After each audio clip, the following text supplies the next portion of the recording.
Questão 3 bem simples aí da UER, né? Ele perguntou quem é o conjunto imagem dessa função. Então, para a gente fazer o conjunto imagem, a melhor ideia, né? Em outras palavras, ele está perguntando quais são os y's, quais são os valores de y que vão ter um correspondente no domínio. Não sei se você lembra, aí a gente pode revisar essa teoria de função rapidinho. Lembra que o domínio, né, quando a gente escreve uma função, quando a gente diz, olha, uma função f, ela vai de A para B.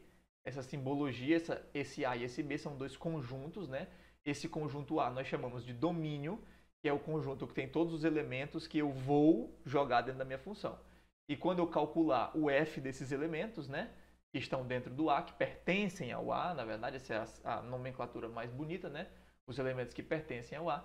Quando eu calcular o f desses elementos, eu vou ter algum correspondente em B, que é o contradomínio. E vai ter os elementos que serão imagem daqueles elementos do domínio, né? Então, por exemplo, eu chego aqui e digo que a minha função f de x, ela é igual a 5x menos 3, né? E eu digo que essa minha função, ela vai do conjunto 1, 3, 5 para o conjunto dos números reais. Então, o que é esse conjunto 1, 3, 5? É o conjunto, esse é o domínio, né? Os elementos que eu vou jogar dentro dessa minha função. Então, eu vou descobrir quem é f de 1. Então, quando eu calcular f de 1, a resposta vai ser, substitui x por 1, né? 5 vezes 1 é 5, menos 3, 2. Então, significa que o ponto 1, 2 pertence ao gráfico dessa função. E quando eu jogo 1, que é um elemento do domínio, vai ter uma flechinha chegando no 2, né? Por isso que a gente bota assim, onde a gente vai representar as funções, né? Aqui o domínio 1, 3, 5. E do outro lado, o conjunto dos reais, né? Que tem número pra caramba. Quando eu pego o 1, ele vai se relacionar com o 2, né? Quando eu pego o 3, vai se relacionar com o outro e assim vai. Note você que esse contradomínio não precisa todos esses caras chegar uma flechinha nele. Mas no domínio precisa obrigatoriamente que todos os caras saiam uma flechinha dele para que a gente possa chamar isso de função. Então, certamente esse 3 vai estar se relacionando com alguma outra coisa, né, que daria 15 menos 3, 12, enquanto que esse 5 estaria se relacionando com alguma outra coisa, que é 25 menos 3, 22, né? Mas, dentro do conjunto dos reais, existem outros vários números, além de 2, 12 e 22, né? Então, quando eu te pergunto quem é o conjunto imagem, eu estou perguntando, dentro desse contradomínio, qual é o conjunto dos números que recebe flechinha? Que não necessariamente precisa ser o mesmo do contradomínio, né? Note que o conjunto imagem, obrigatoriamente, né, pela construção, ele está contido no contradomínio, né? Ele está lá dentro, todos os elementos do conjunto imagem são elementos do contradomínio, mas não necessariamente todos os elementos do contradomínio são elementos do conjunto imagem, né?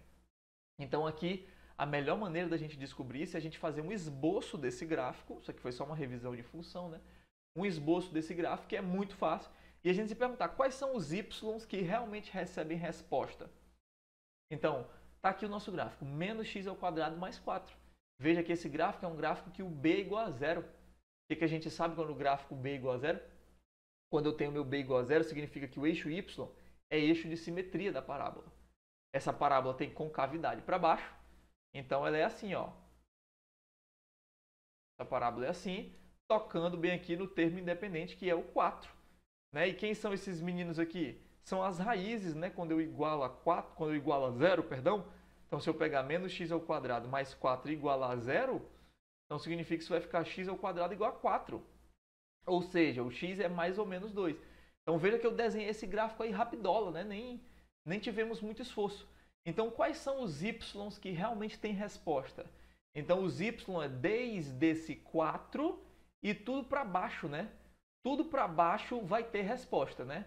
Sempre vai ter um x que eu vou jogar, vai bater no gráfico e vai se relacionar com o que está para baixo.